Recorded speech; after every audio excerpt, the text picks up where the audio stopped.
recording has started. Are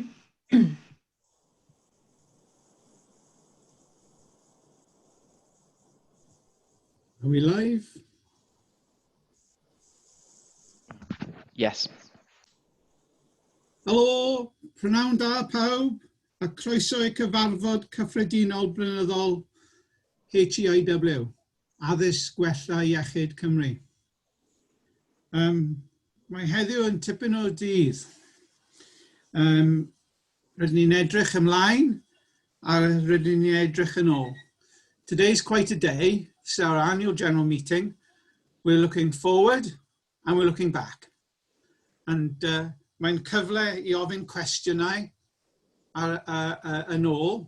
There'll be an opportunity for you to ask questions through the question and answer box. So if you write your questions, we'll leave time at the end of the meeting, about 15-20 minutes to answer questions. Angharad will be our ringmaster for that, and I will direct your questions at the appropriate directors. If we don't get round to answering everybody's questions, then of course you'll be able to email your questions in, and we will answer them then. As well as that, bydd yn cyhoeddi ein hadroddiad blynyddol. We'll be publishing our annual report. And following the annual general meeting, bydd digwyddiad anddangos, a show event, which you are cordially invited to at 2 p.m. Well, mae wedi bod dipyn o blwyddyn yn dydi. It's been quite a year. It's had its highs and it's had some very lows. And we're all of us in this together, looking at a year where we've all, in some way or another, had to participate and suffer the slings and arrows of this pandemic. This organization is based on a simple principle, and that is we want to be the best of partners. So I'm going to start off by expressing my thanks to all our partners who've worked with us in the work that we've been doing. In particular, Social Care Wales, our local health boards and trusts, our education partners in higher and further education. But most importantly, individuals in all organisations who've participated in helping and inform. Our staff are immense, and we've learnt literally this year on how to work remote. And recently, in the announcements made in the most recent lockdown, you will see that we've had to close our offices in Cydbwyso, something we were all looking forward to getting back into. But actually, isn't it amazing today we're having this AGM and we're able to communicate across Wales despite not being in our workplaces. I have to reflect on an executive team that have worked really hard. There's been changes in our executive team. Today we welcomed a new director in our planning role. We've been very fortunate in that when Stephen Griffiths, our nurse director, who served our organisation really well, retired, and Angela has joined.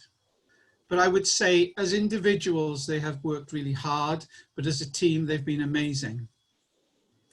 I want to also comment on the fact that the challenges we face are really very interesting.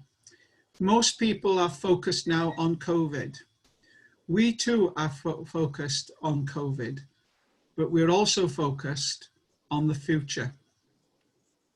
And in the board meeting earlier today, the board approved our education commissioning. And I have to say, that speaks loudly, together with our workforce strategy, towards our our intent to be good partners, to give energy to the Future Generations Act, to give energy to the social and economic duty, to give energy to the Social Care and Wellbeing Act, and importantly, in terms of equity and diversity agenda. So it gives me great pleasure to hand over to our Chief Exec to give a view of not just what we've done, but what our future looks like. So Alex, I'll hand over to you and the exec team. Thanks, Chair. Just going to get the technology working.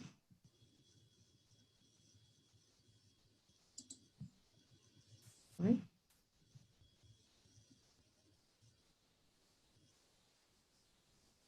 There we go.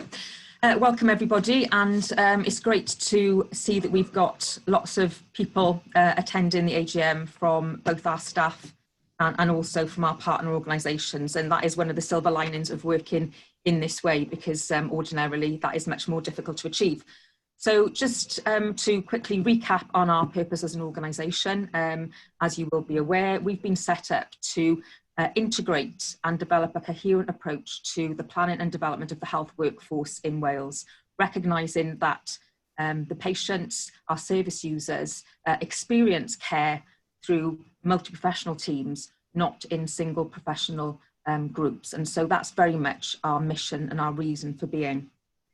But we're also really clear that our job and our mission is to deliver improvements to safety and quality.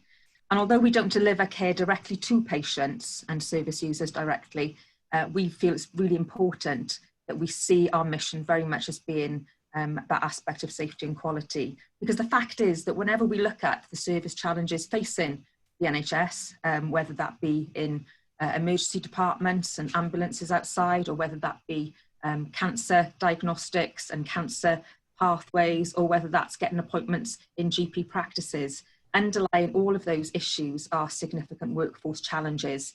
That might be the right numbers of staff, the right types of staff, the right skills of staff, or the right leadership and the right culture.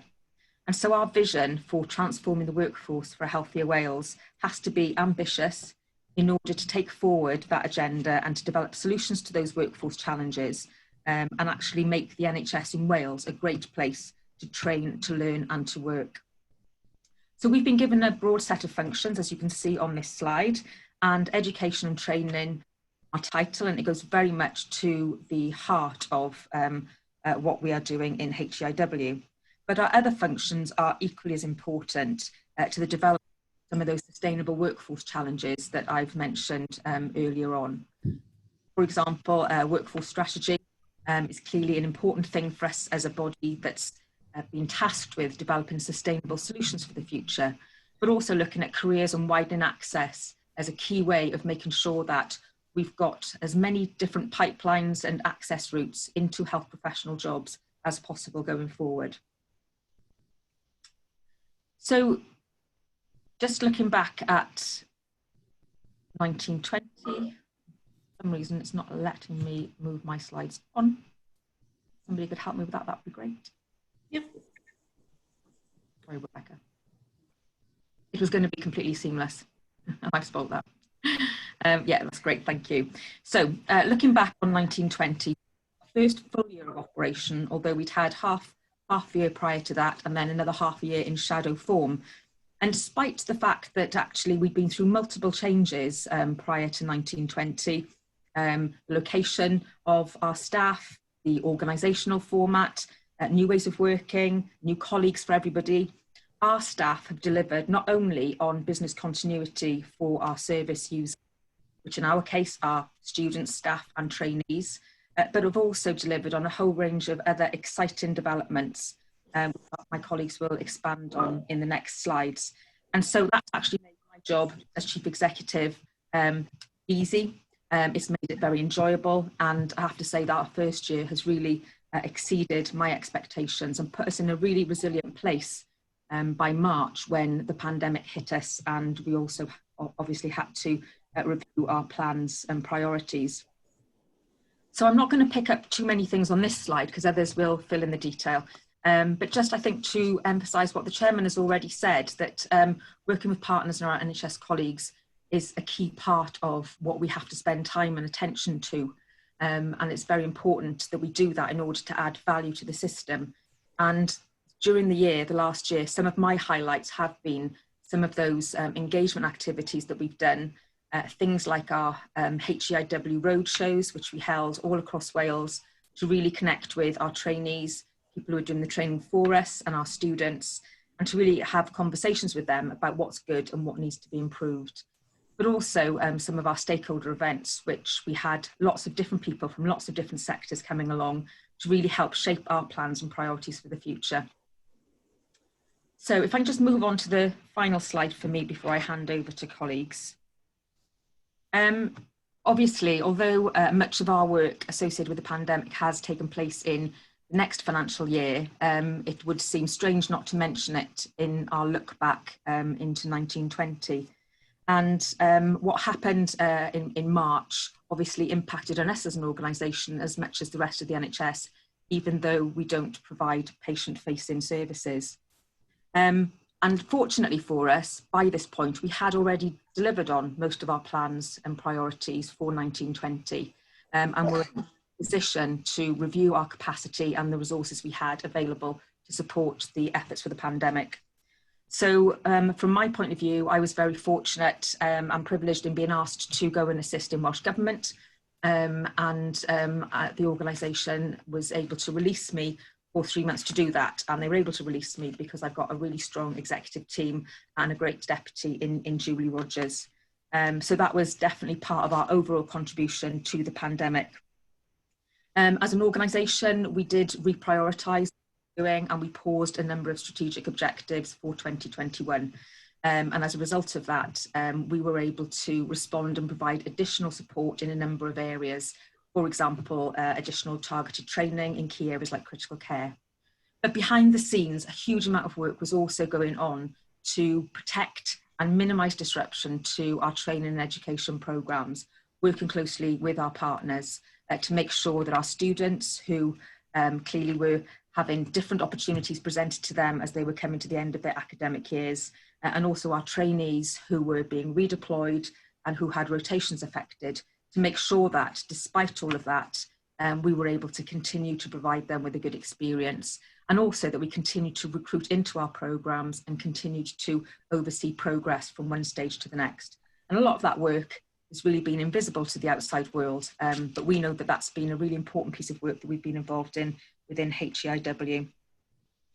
So I think that our response has been helpful, and we are building on that all of the time. And obviously, as we look towards the next couple of months, we will need to come back to that as well.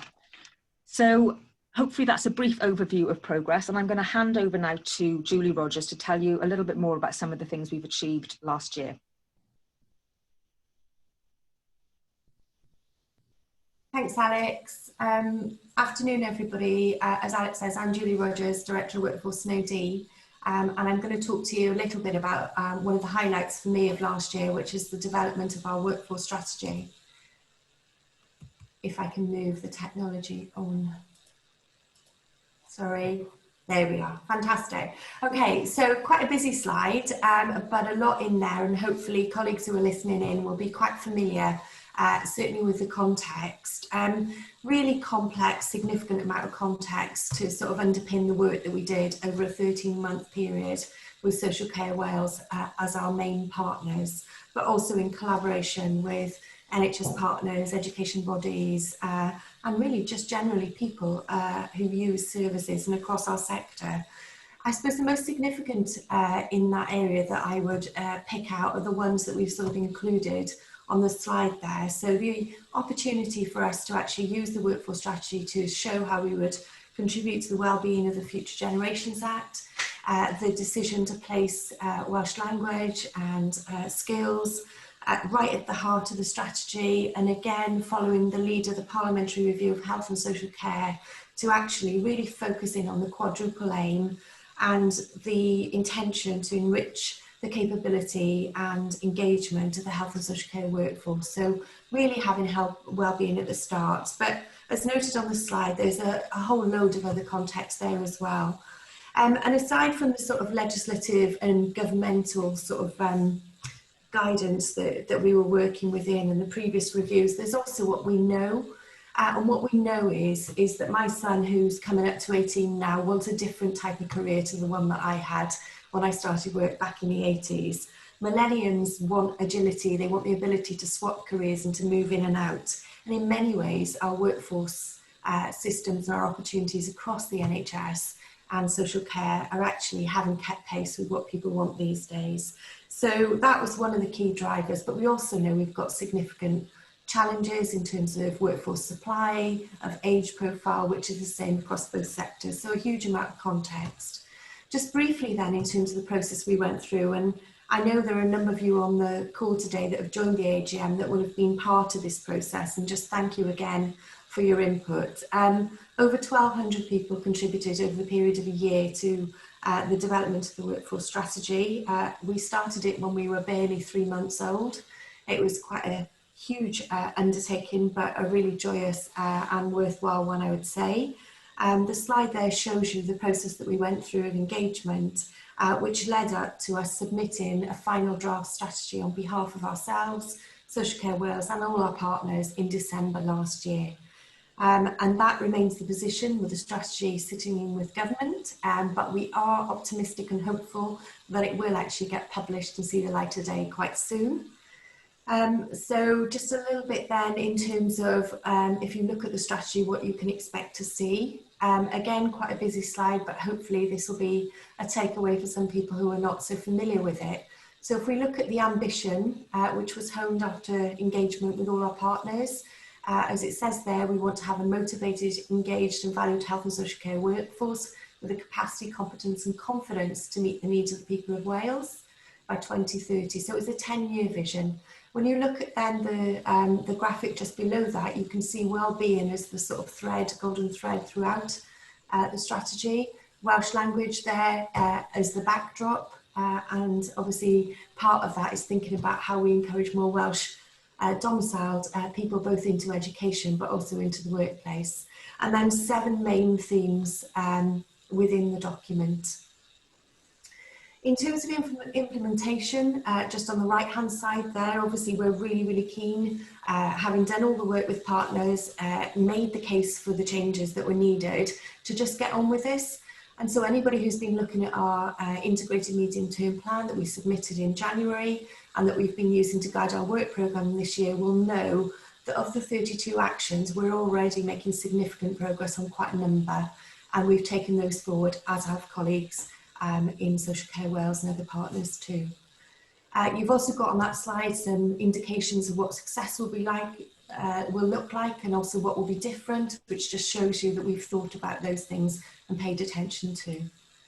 So in terms of the next slide then, just moving forward, I'm going to just have a very quick brief look at leadership, which is one of the 7 themes. And this is really a bit of a teaser because one of our showcase sessions this afternoon is all about developing our future leaders. So, you know, if you're interested in this, come and join us this afternoon for that showcase element. Some of you will be aware that we've been working with credible experts and with partners across health and social care for over a year now to develop compassionate and collective leadership. And the slide sets out compassionate leadership principles on our left, with the compass there that we're out to consultation on at the moment. And in the middle, there is an illustration of the gweithlu leadership portal, which we're really proud to have launched last month. That is available to everybody, and you can access it from the HEIW website, and that does actually give us a huge amount of resources on leadership and development, not only national resources, but UK-wide resources, evidence and research from our partners, and also links to local organisations. So a huge amount of work has been done on that, and credit to the team. I think it's looking fabulous. So please either join us later or take a look at our website. And then just moving on very briefly, because I'm conscious about time and lots of colleagues coming after me, I just wanted to highlight our wellbeing work.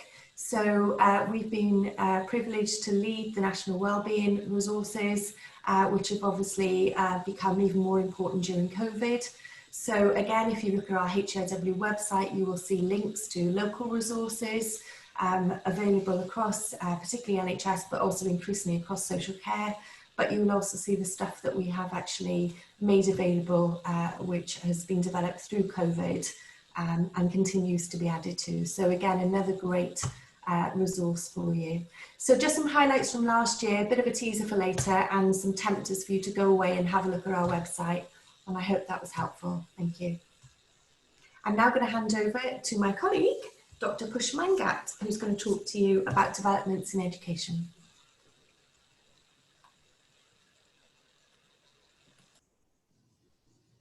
So just unmuting myself before somebody tells me. So thank you, Julia. I haven't got control of the screen yet. But you should have a notification. Let's try again.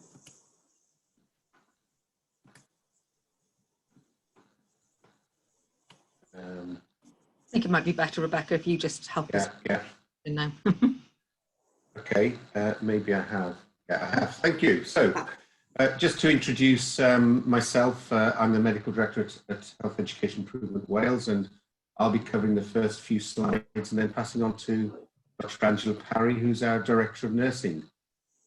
So I think the first slide is talking about what our education training function is, and whilst there's a list of things there, they're not in any preferential order. They happen to be in the land the way they are. But from a medical perspective, we're responsible for all postgraduate education and training for what used to be in the Wales Deanery and is now in HEIW in the Medical Deanery. So we're responsible for all foundation doctors, all specialty and core training, all general practice training, and we're going to have an increased influence, we hope and believe, on SAS grade doctors.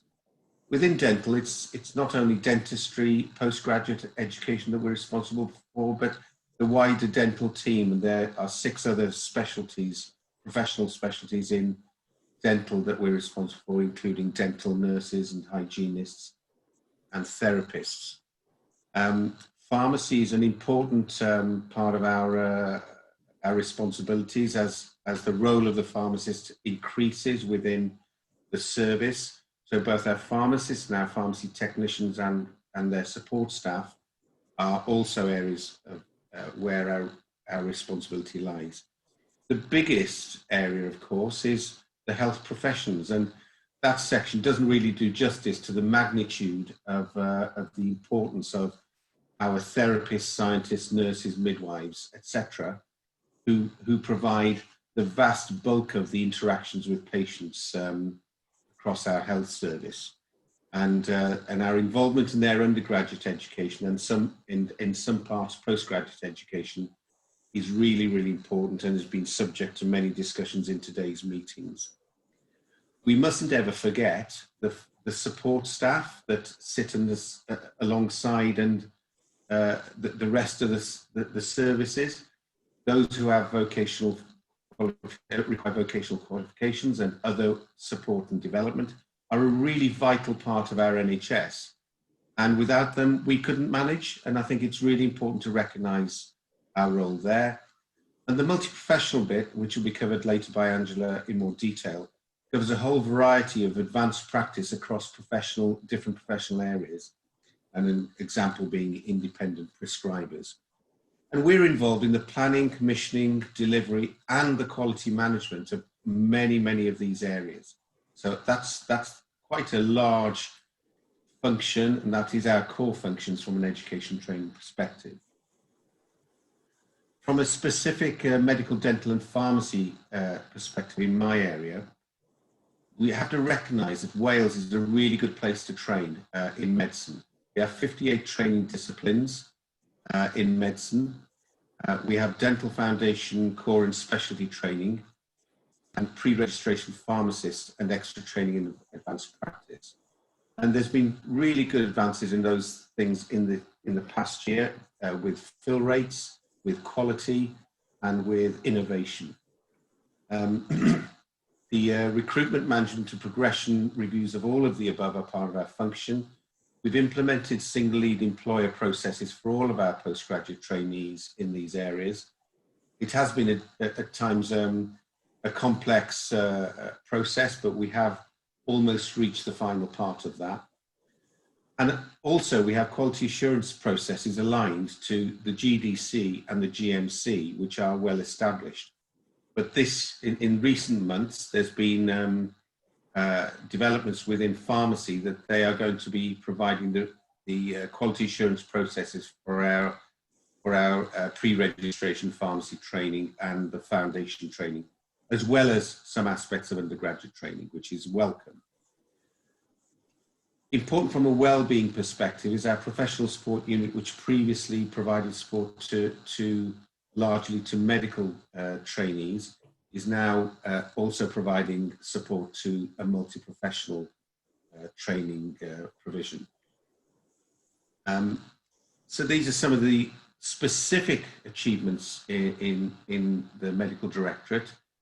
We've commenced a wide focus on differential attainment, which we had started before the current issues were raised about the BAME community. We recognise that there's some big challenges in attainment of those of Black and minority ethnic origin trainees and students. So that's a really important part of our focus. We've got a new model for GP trainees, which is unique in the UK. We've expanded our foundation numbers in medicine to try and match the number of students coming out and our aspirations for training in the postgraduate arena. We've professionalised our medical educators, our training programme directors, and they have much clearer responsibility to us.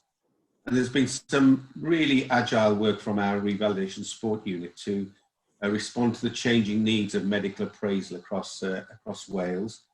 And at the same time, they've launched a new multi-source feedback tool, which is really important to us in Wales because it has replaced an external provider and actually gives us far more agility in developing it to making it fit for purpose for our doctors and, if appropriate, to other professionals if they need it. The multi-sector pre-registration pharmacy training is unique in the UK, and we're really proud that that's being implemented shortly, with the first cohort being starting in the next in a short time. We've trained 35 GP practice pharmacists and 40 independent prescribers. We are also introducing multi-sector pharmacy technician training to dovetail with the pre-registration pharmacy training. There's 17 pharmacy technicians undergoing a national programme for advanced practice, and we're currently assessing how that is going. We've introduced a new cohort for Dental Foundation Plus, which is to encourage the retention of dentists in Wales. And we also have the development of the All Wales Dental Care Practitioner faculty at Bangor University. So really a lot going on. I've probably missed a few things, but now I'll pass on, if I may, to Angela Parry to finish this part of the presentation. Thank you, Push. And thank you for the introduction. Yes, I'm Angela Parry, the Interim Director of Nursing and also the Executive Lead for AHPs and Healthcare Scientists. So thank you for joining us here this afternoon. In my extensive career, I always believe that it is a huge privilege to deliver care to people at often what is the best and worst times of their lives, and therefore for us to be involved in designing the numbers and the shape of the workforce and the education of that workforce is also a privilege which carries with it huge responsibility. I've got 4 slides and less than 5 minutes, so I will draw to your attention first the issue of work-based learning. Work-based learning is something we are taking very seriously here at HEIW, and I'll draw your attention to a couple of the bullet points on the screen in front of you. Most importantly, that this supports career progression and role extension. And as you will see as you work your way through these bullet points, not only do we look at this for levels 2 to 4, but also that we're developing work-based learning at levels 6 and 7. So that is throughout people's careers. We've become the Welsh Government partner for apprenticeships, again, an important issue. And as you'll see through one of the showcases this afternoon, if you're able to stay with us for that, we can link work-based learning to formal education provision for people to achieve registration. Importantly, work-based learning crosses both primary and secondary care, and we're working with Social Care Wales to develop the wider social care workforce. Moving on to the next slide. I'll do it for you now, Anne. Thank you, Rebecca. Thank you. The next slide will talk about, in a way, the other end of the education career pathway, which is around the advancing practice or opportunities for people in post-registration. Again, a lot on that slide. What I would highlight is that there is an opportunity here for people to both extend their careers by adding units of learning to their original registration and to build that in both masters and higher levels, so looking at academic clinical careers. I'll draw your attention particularly also to lower down on those bullet points, and particularly the public health nursing and also the specialist practitioner qualification, which is currently under debate with the regulator, and we here in Wales and in HEIW are heavily involved in that. Moving on to the next slide, this talks about some work that has been made reference to in the presentation, which is our strategic review of health professional education. And we're very proud of this work here in HEIW and the partnership work that has involved with a range of key stakeholders involving organisations, students and patients and or service users. This piece of work will shape health professional education for the next 10 years here in Wales, and it comprises 2 stages with particular attention in the first stage at widening access and also in ensuring that we can bring people into healthcare from disadvantaged backgrounds. Some of the key themes that you can see are on the right-hand column, and in particular what I would highlight is the 4th bullet point down, which is the increasing emphasis on technologies and digital learning, which will come to the forefront in our strategic review. The final bullet point on that slide around compassionate leadership is something my colleague Julie referred to. My final slide talks about the opportunities for multi-professional education and training, and just to draw to our audience's attention that we take this responsibility very seriously here at HEIW. We have a multi-professional education and training group. We've a very exciting initiative to do with simulation, and many of you may have seen through our social media feeds the webinar that we're running on October the 20th around simulation, and we have 5 newly appointed simulation fellows across both medicine, nursing and AHPs. Our Welsh Clinical Leadership Fellows programme is multi-professional. Our focus on quality improvement is multi-professional, and this really all comes together very nicely through the work that we will be doing to establish our primary care training academies, which are hubs for innovation and best practice across the interprofessional workforce. So I'm going to hand over now to my colleague, or Rebecca will help us do that. So we are now on to Ivian, our Director of Finance.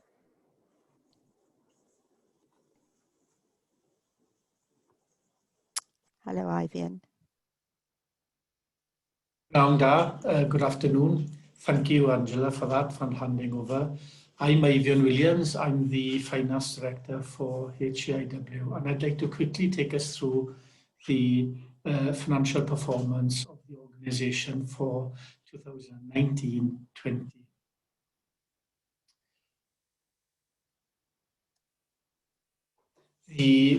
For the 2019-20 year, HEIW received a Welsh Government allocation of over £213 million to deliver the services that we were required to take forward. Against this allocation of £213 million, we had an underspend of some £84,000, and that's regarded as us then having achieved our B2B imbalance at year-end requirement. Against our capital allocation of £95,000, which we received from Welsh Government, we didn't underspend at all. We spent that allocation in its entirety. And our third target, which is a requirement to pay over 95% of our invoices within 30 days, we achieved that target with a performance of 95.2%. These financial results for the 19-20 year, together with having an approved 2020-23 IMTP, enabled HEIW to meet its statutory and public sector payment targets for the year. In terms of understanding where we utilised our resources, this slide sets it out at high level. Within that allocation, we spent £76 million on training hospital doctors, general practitioners, pharmacists and dentists. And we spent £69.7 million in educating and training nurses, health visitors and midwives. £40 million are spent in training other staff, which includes physiotherapists, occupational therapists, dietitians, etc. £14.6 million are spent on educating or spent on HEIW staffing levels in all its guises, and £12.2 million are spent on non-pay costs. The next slide shows that graphically, so it's the same figures, but shows it graphically for us to be able to see the proportions of that level of spend for last year. Those accounts received an unqualified opinion from our auditors and were laid before the National Assembly for Wales in the summer. I'm grateful to the finance team for pulling together a superb set of accounts and supporting working papers that enabled the auditors to give a clean audit opinion and allowed us to actually progress into the new year. So those are the accounts for HEIW for the 2019-20 year. Thank you. And I'm now going to hand back to Alex. Thanks, Ivan. I think, Chairman, there's a piece of formal action at this point that needs to be done to receive and approve the annual report.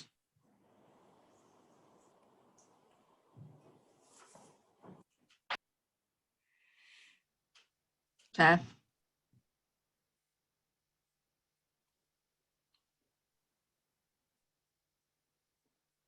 We've lost the Chairman. Perhaps we'll come back to that at the end and just make sure that everybody is happy to do that. I'm back in now. I found my voice again, sorry. Board members will have seen the annual report in its production, and it's an enabling document. It's a really interesting read, and it shows the organisation for what it's achieved and what it's participating in and how it's spent its money. So I would formally ask that the board approve for publication the annual report. Can I ask board members to approve, please? Yes, approved. Yes. Yes. Yes. Thank you. Thank you very much. That's approved. I'll hand back to you now, Alex. Thanks, Chair. Rebecca, could you move me on to the next slide, please? I don't want to. further. So just then looking ahead really to the rest of this year, having heard a bit of what we've delivered in 1920. As the chairman said at the start, it is obviously an unusual and very uncertain year. And as a consequence of that, our plans obviously have had to be revised for this year. So we did have an approvable integrated medium-term plan that we worked hard on prior to March. And that remains a plan for the organisation, but we've also had to develop quarterly operational plans throughout the year, as with other NHS organisations. So we've developed and delivered a plan for Q1, and we've developed and delivered a plan for Q2, and now we're on to developing our winter protection plan in line with Welsh Government guidance. So as part of that winter protection plan, we will be obviously making sure that we continue our work to support the NHS, and there's some examples given on this slide about things that we can do to help and support our colleagues. And we'll continue to look at our operating model as an organisation to make sure that we're being as flexible as possible. And we are fortunate in being an organisation that can undertake remote working very easily. We'll also be making sure, however, during the next 6 months that we continue to focus on some of those objectives in our IMTP, because some of them are fundamental to the medium to longer term development of the NHS workforce. And whereas in March it was right and proper to pause a number of those things because we thought that we were going to have what was anticipated to be a short and very sharp shock to the system, clearly the position we're now in is that we're going to be living with the coronavirus for some time to come. And so it is really important that we find some way of blending our immediate support with keeping a focus on the things that we really need to deliver for the workforce. So in particular, we've mentioned the workforce strategy. For us, that's very much a live plan, and we're very much building on the actions that we have got in that strategy and taking them forward. And you've heard a little bit about those today, and things like the digital agenda, which has really been emphasised hugely in the last 6 months as staff and education and patient care has shifted really to more digital means of delivery. And there are a number of other areas that we will be picking up the pace on, hopefully over the next 6 months, that are key parts of our 3-year plan. So we've mentioned simulation already, and that's a key part of education training, particularly in an environment where perhaps face-to-face is going to be more limited. But we would like to develop our ability to do research and improvement in relation to workforce-related matters. Being an all-Wales organisation, we think that that's really important. Building an evaluation to some of the new things you've heard about today will be really important to shaping and influence in the future. But also remembering we've got some significant service challenges that we want to support, and I've just picked 3 out there. Our work on primary care, our work on mental health, and our work on cancer, where there are significant workforce challenges that we need to be helping with. And I suppose the other thing just to mention in handing over to David lastly is that we have had a lot of support also from Welsh Government in education and training since we've been established as an organisation. And a lot of the things that we've talked about have only been possible because actually as an NHS we are investing in education and training, and we're not seeing it as a cost, we're seeing it as a real benefit and value to the broader NHS, and that is a really fantastic position for us as an organisation to be in. So David's just going to finish with an update on how we're going to be taking forward our Welsh language work. Okay, diolch Alex. Felly fe enw i David Bebb, fi wedi ysgrifennu y bwrdd. My name is David Bebb, I'm the board secretary. A diolch fawr iawn am y cyfle yma i drafod cynlluniau addysg a gwella iechyd Cymru ar gyfer yr iaith Gymraeg dros y flwyddyn nesaf. So if we could move on to the next slide, please.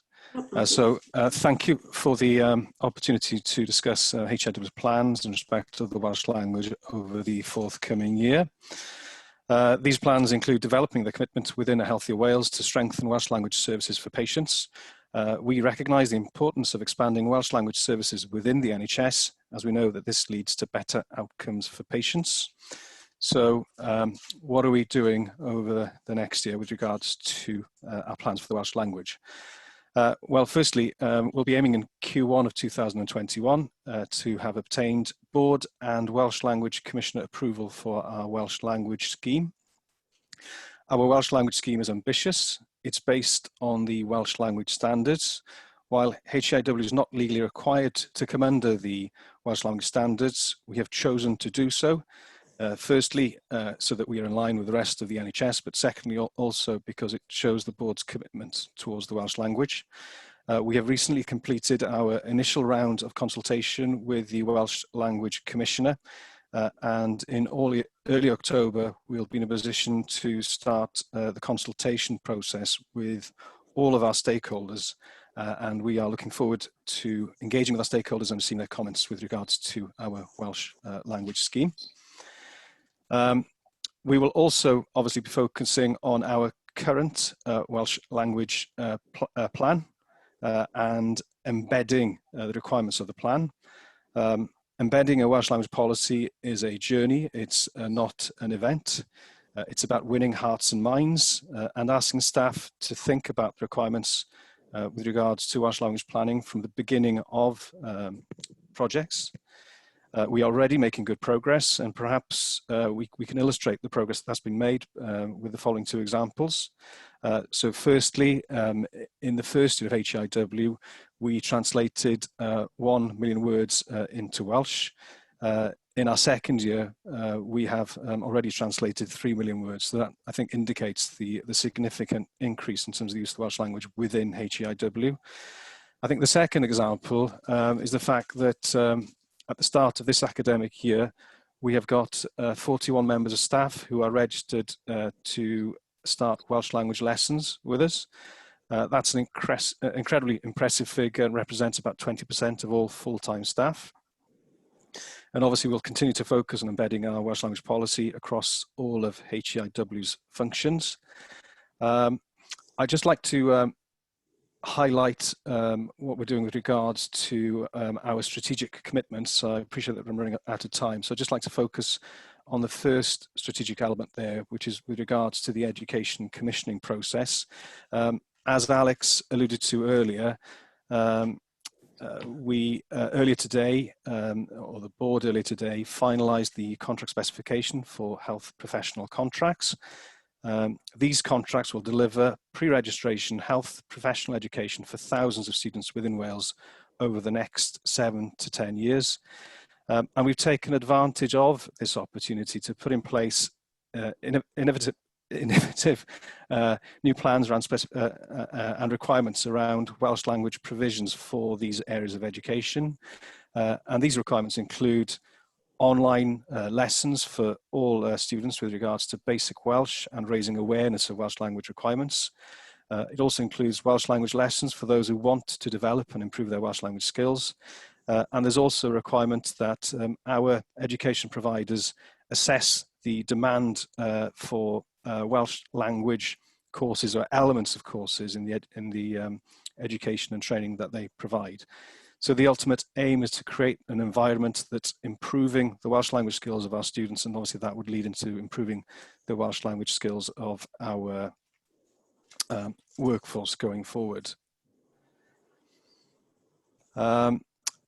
So jumping on to the final element within the slide, which is about providing online courses to strengthening Welsh language skills. We have a commitment to provide and develop vocational courses online for students.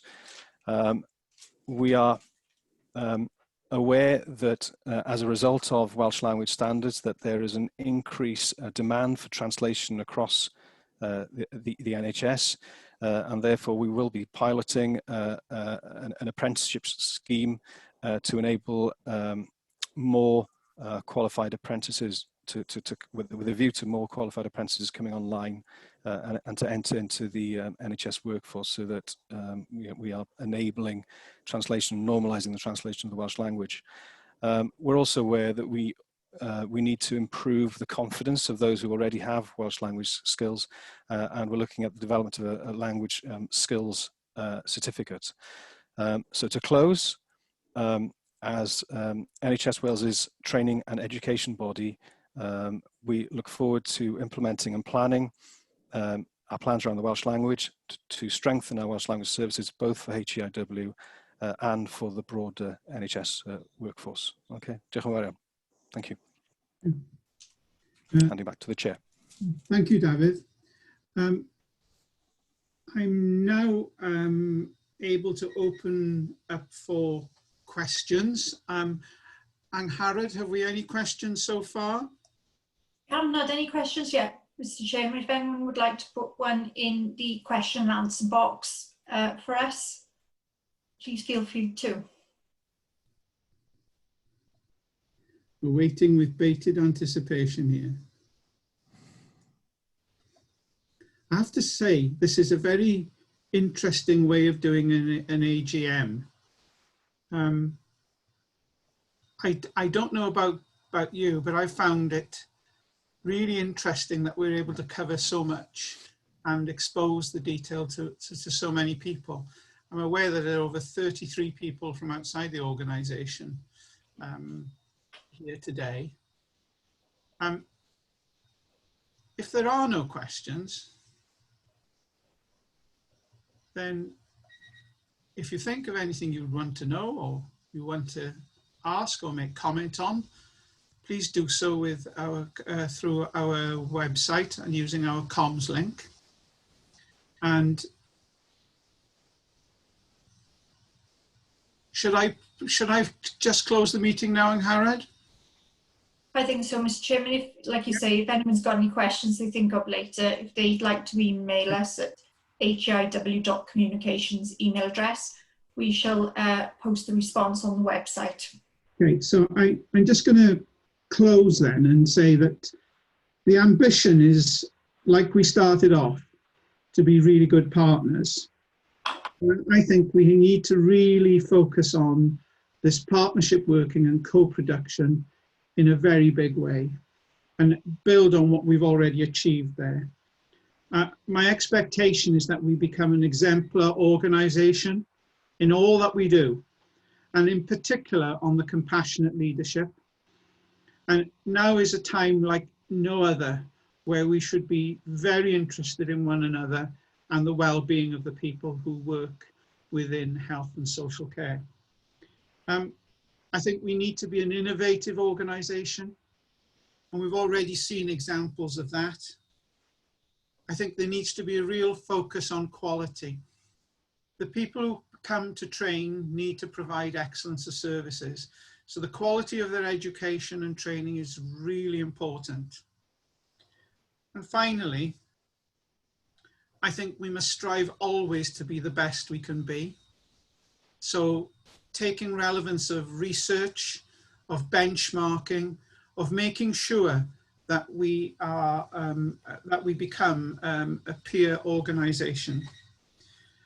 I'll finish now by saying thank you, diolch o galon, to our staff, to our exec team. I'd like to say special thanks to Julie for her leadership whilst Alex was seconded to Welsh Government. But I'd also like to say thank you to Alex for the way that she has led the organisation and how together as a team the agendas have been driven. And to my independent board members, thank you ever so much. I think as independent members, we have a privileged position to help the future forward based on what we have received in the past. And I thank you for your dedication. So with that, I'll close our annual general meeting and say diolch and invite you all to what looks like a most fantastic showcase event, which will start at 2 o'clock prompt. The topics are supporting the multi-professional primary care team, very much a subject close to my heart. Routes in and out of education and training in Wales. Training in Wales is the best in the UK. No, it's not discussed, it's a fact. And developing healthcare leaders of the future. Now there's an ambition, isn't it? So I look forward to seeing you all at 2 o'clock in our showcase event. Hwyl nawr, byddwch yn ofalus.